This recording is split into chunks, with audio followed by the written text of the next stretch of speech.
Mon plus grand soutien, ça a été mon mari. Après, c'est vrai que j'ai eu la CCI qui m'a beaucoup soutenue. Dès que je suis arrivée en France, je suis arrivée à la CCI, à la BGE, à l'Office du tourisme. J'ai demandé des conseils vraiment autour de moi. Je suis issue d'une famille de dirigeants, de patrons. Mon père était patron, donc je savais déjà un petit peu à quoi m'attendre dans ce projet-là.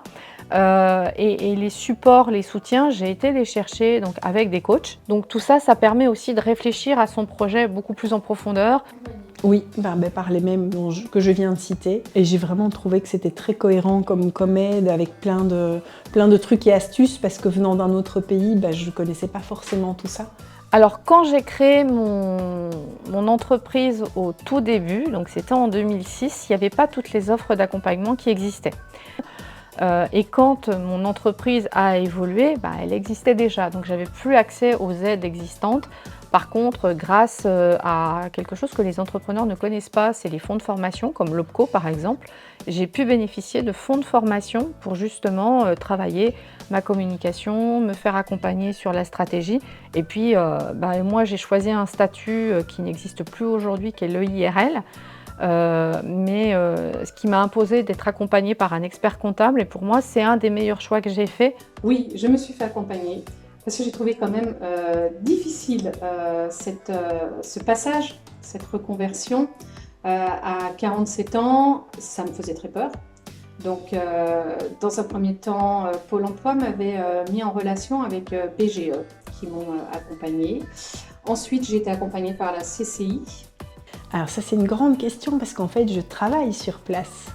Donc, mais c'est vraiment se trouver des créneaux horaires où je suis seule et où je peux travailler à la maison. Et parfois, oui, comme toute indépendance, ça déborde aussi le soir. Et donc, il faut la compréhension du conjoint ou de ma fille. Donc voilà, ça se passe bien, ça se passe bien. C'est peut-être aujourd'hui ce qui est le plus difficile. Déjà parce que comme je vis en famille, avec mon mari, on n'a pas forcément le même rythme. Donc ça met peut-être un petit peu de tension dans la famille par rapport à ça. En fait, ça c'est un sujet qui, je pense, ne pose pas trop de problème chez moi. Les heures de repas sont respectées. Au tout début, je me souviens, je travaillais souvent le soir jusqu'à 22h, 23h, minuit, 1h du matin. Mais d'un autre côté, je compensais, par exemple les mercredis, je passais le mercredi avec mon fils. Les week-ends ont toujours été consacrés à la famille. Oui, même si malgré tout, des fois, je suis obligée de batailler. Mais dans l'ensemble, je me sens bien respectée. Avoir la sensation d'être respectée dans ses choix, c'est apporter de l'importance au regard d'autrui. Et pour moi, le regard le plus important, c'est celui que moi je me porte. Donc à partir du moment où moi je fais ce choix, automatiquement, il impose quelque part le respect.